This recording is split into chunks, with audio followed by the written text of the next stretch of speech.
He thought marrying the tallest woman he'd ever seen would give him tall, strong children. Instead, it gave him betrayal, disease, and a lifetime of regret. That was the tragedy of Ethan Coleman, a man so short he spent his life mocked by strangers and pitted by friends. At just 5'2", he often felt invisible in a world that rewarded height. But all of that seemed to change the day he met Victoria Lane, a woman who towered above every crowd at 6'4", with legs that never ended and a beauty that turned heads wherever she went. To Ethan, she wasn't just a woman, she was a promise. A promise that his children would never endure the teasing he had suffered. A promise that love could finally make him feel whole. But Ethan's family saw through the glitter from the very beginning. His mother, Elaine, begged him to reconsider. "She doesn't love you, Ethan. She loves your money. Can't you see that?" His brother, Mark, warned him late one night. "Tall or not, that woman is poison. Don't throw your life away." Ethan brushed them off, blinded by his vision of a taller future. He believed love could silence every doubt, every warning. So, against his family's wishes, he married her. What he didn't know, what he refused to see, was that Victoria carried secrets darker than he could ever imagine. A past filled with countless men. A sickness born from her reckless choices. A betrayal so cruel it would leave him broken, mocked, and infected. And by the time Ethan discovered the truth, it was already too late. The honeymoon in Miami was supposed to be magical. Ethan had spared no expense. Beachfront suite, champagne on ice, dinners overlooking the ocean. He wanted Victoria to feel like a queen, and he wanted the world to see that he, the short man everyone doubted, had won the heart of the tallest, most beautiful woman in the room. But from the very first night, the cracks began to show. While Ethan marveled at the view, Victoria scrolled endlessly through her phone, giggling at messages she refused to explain. She took long walks alone on the beach, sometimes not returning until sunrise, her excuses flimsy at best. "Just needed air," she'd say with a yawn, brushing sand off her feet. Ethan noticed the way waiters lingered on her at dinner, their eyes drinking in her height, her beauty. And worse, he noticed the way she didn't push them away, sometimes even leaning into the attention. It burned inside him, but each time he opened his mouth to speak, he swallowed the words. "She chose me," he reminded himself. "She married me. That means something." But deep down, a voice gnawed at him. A voice that sounded a lot like his brother Mark. "She loves men too much to settle. She'll never be faithful." Ethan tried to silence it. He told himself Victoria was simply adjusting to married life, that she'd grow into the loyal wife he dreamed of. He focused instead on the children they would one day have. Children who would inherit her height, her beauty, her confidence. What he didn't know was that Victoria's heart had never truly been his. Her heart belonged to the thrill of other men. And her body, though she hid it well, was already being ravaged by a sickness born of that past. A sickness she would one day pass on to him. When they returned to Chicago, Ethan hoped things would settle into the rhythm of married life. He imagined cozy evenings together in their loft, laughter filling the rooms, and plans for a family taking shape. But reality was far colder. Victoria became restless almost immediately. Nights stretched into dawn as she claimed to be out with friends or attending networking events. Her credit cards rang up thousands in charges, designer dresses, jewelry, and luxury spas. Ethan's bank alerts pinged constantly, but when he asked, she dismissed him with a wave of her hand. "You're successful, Ethan," she'd say, towering over him with a sharp smile. "Why should I live small when we can live big?" The arguments grew sharper, but each time, Ethan caved. One glance at her beauty, one reminder of why he had married her, and his anger melted into silence. He told himself it was worth it. Worth the embarrassment, worth the money, because soon they'd have children, and everything would make sense. But his family wasn't so easily fooled. At Sunday dinner, Elaine's eyes brimmed with worry. "Ethan, she doesn't come home half the time. Don't tell me you can't see it." Mark leaned across the table, his tone biting. "She's burning through your money, brother. And when it's gone, so is she." Ethan slammed his fork down. "Enough. You don't know her like I do. You never did. She's my wife, and I'll stand by her." The room fell silent, but his mother's face said it all. Heartbreak, not anger. Ethan walked out that night, cutting ties with the people who had raised him. He told himself it was for love. What he didn't know was that by choosing Victoria over his family, he had just abandoned the only people who could save him. It was a rainy Tuesday when Ethan found the envelope. Victoria had rushed out that morning, leaving her purse on the kitchen counter. Ethan, tidying up, knocked it over by accident. Lipsticks, receipts, and an unsealed envelope spilled onto the floor. He froze when he saw the letterhead, Northwestern Memorial Hospital, Oncology Department. His heart raced as he unfolded the papers. Medical reports, lab results, words he didn't fully understand. Lesions, carcinoma, cervical cancer. The bottom line was undeniable. Victoria was sick, gravely sick. The sound of the door unlocking jolted him. He stuffed the papers back just as she walked in, shaking rain from her hair. "What are you doing?" she asked sharply, her eyes narrowing. "Victoria," his voice cracked. "Why didn't you tell me? Why didn't you say you were sick?" For a moment, panic flashed across her face. Then, like a switch, her expression softened, her tall frame folding gracefully as she wrapped her arms around him. "I didn't want to burden you, Ethan," she whispered, her tone dripping with practiced vulnerability. "You already do so much for me. I just wanted to be the strong wife you deserve." Ethan's chest tightened. Tears welled in his eyes as he held her tighter. "You should have told me. I would have stood by you."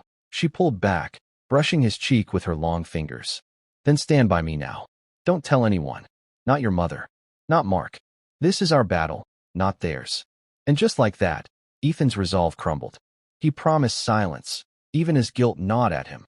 What he couldn't see, what he refused to believe, was that the illness wasn't just hidden. It was a direct consequence of her past. A past filled with too many men, too many secrets, and choices that would soon destroy them both. At first, it was small things Ethan tried to ignore. A whiff of cologne on Victoria's clothes that wasn't his. Lipstick smudged, but not in the way she usually wore it. Nights when she didn't come home at all, claiming she was at a support group or treatment session.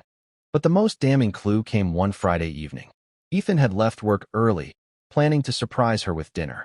When he stepped into their loft, the air was thick with perfume and something else, something unfamiliar.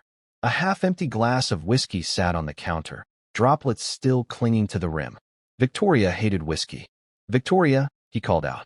She emerged from the bedroom moments later, hair tousled, robe tied hastily around her tall frame. "You're home early," she said coolly, as if nothing was out of place.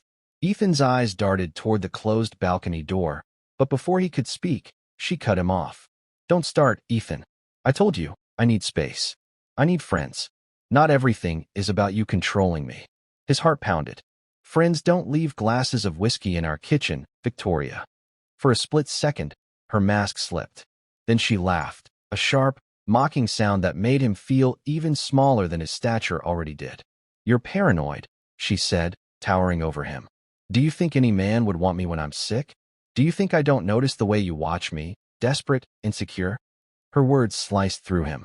She turned his suspicions into an attack on his height, his manhood, his worth. And once again, Ethan backed down, whispering an apology he didn't know. What he couldn't admit, not even to himself, was that deep down, he already knew the truth. Victoria wasn't just drifting away. She was betraying him, piece by piece, night after night. And soon, the betrayal would become impossible to deny. It was a bitterly cold Sunday in December when Ethan's family gathered at his mother Elaine's house. The table was set, the fire crackled, but the air was heavy with tension. Elaine had insisted Ethan come alone, no Victoria this time. When he arrived, bundled in his short frame against the wind, his brother Mark wasted no time. "Ethan," Mark said firmly, leaning forward, "you need to open your eyes. She's draining you dry. Money, time, everything. And don't pretend you don't notice she's with other men." Ethan's face hardened. "You don't know her. You've hated her since the day we met." Elaine reached across the table, her frail hand clutching his. "Son, please. A mother knows. She doesn't love you. She loves what you give her. And when it's gone, so is she." For a moment, Ethan's eyes flickered with doubt. But then he saw Victoria's face in his mind, her towering beauty, her promise of tall children who would never be mocked the way he had been. "She's my wife?" Ethan snapped, pulling his hand away. "She needs me. And if you can't accept that, then maybe I don't need you." Elaine's eyes filled with tears. Mark slammed his fist against the table. You're throwing us away for her? We're your blood, Ethan. We're the ones who'll be here when she's gone. But Ethan had already risen from his chair, his coat in his hand. No, he said, his voice shaking with anger and pride. She's my family now, not you. The door slammed behind him, leaving Elaine sobbing quietly at the table, Mark staring into the fire with clenched fists. That was the night Ethan Coleman abandoned his family for good, and it was the night Victoria Lane truly won. It was nearly midnight when Ethan heard the knock. A courier stood at the door, holding a thick envelope addressed to Victoria. Without thinking, Ethan signed for it and carried it inside. Curiosity gnawed at him. She was out again, claiming she was with a friend from treatment.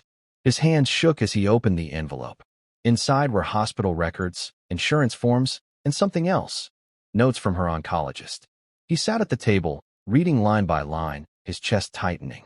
Patient diagnosed with advanced cervical cancer, likely caused by HPV exposure. History of multiple partners noted. Repeated warnings given about sexual activity while undergoing treatment. Ethan's vision blurred. HPV. Multiple partners. Exposure. He read the words again and again, each one cutting deeper than the last.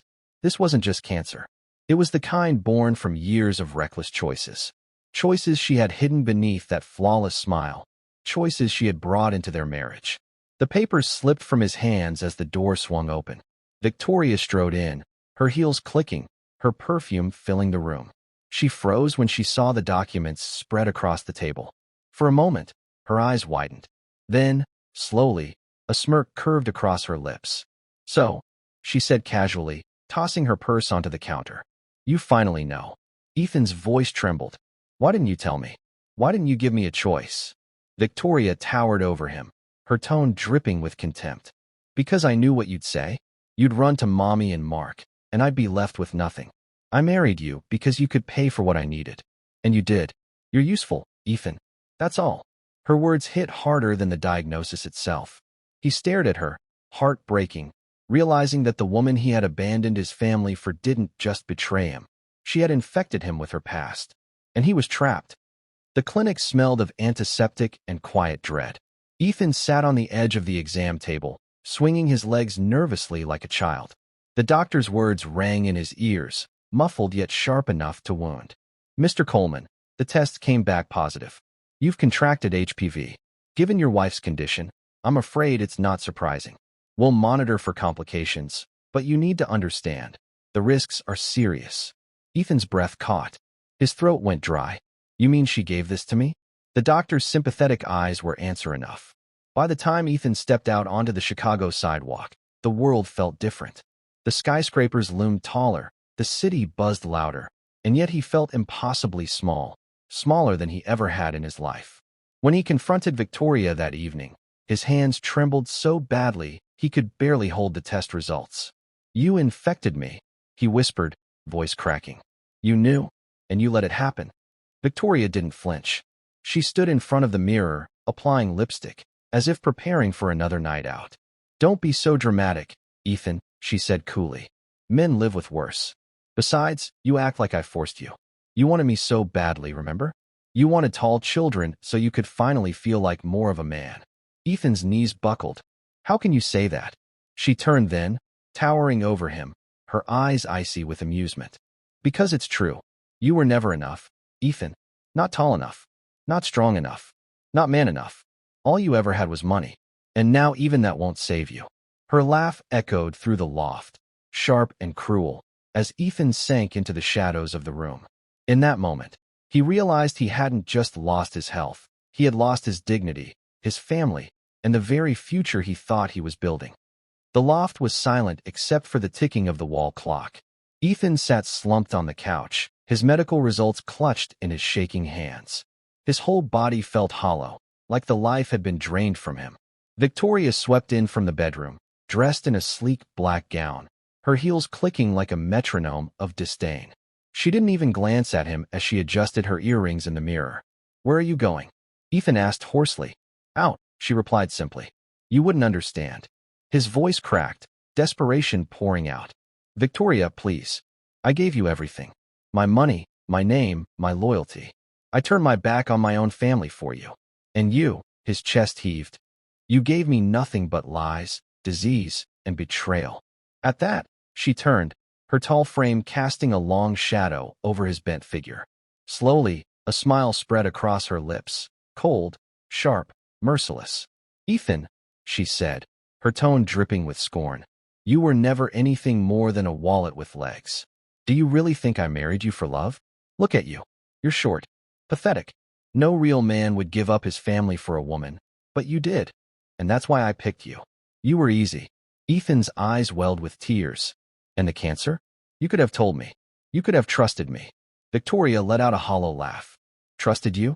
I didn't want pity. I wanted money. And you paid, Ethan.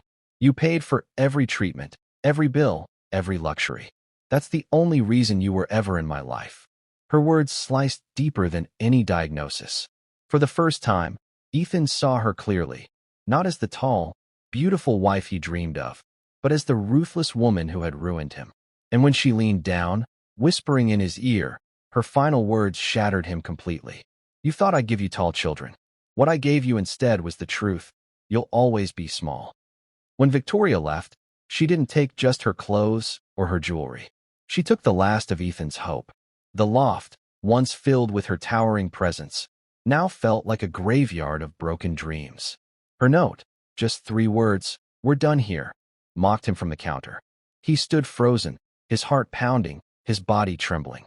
He had given her everything, and she had left him with nothing. The following weeks were brutal.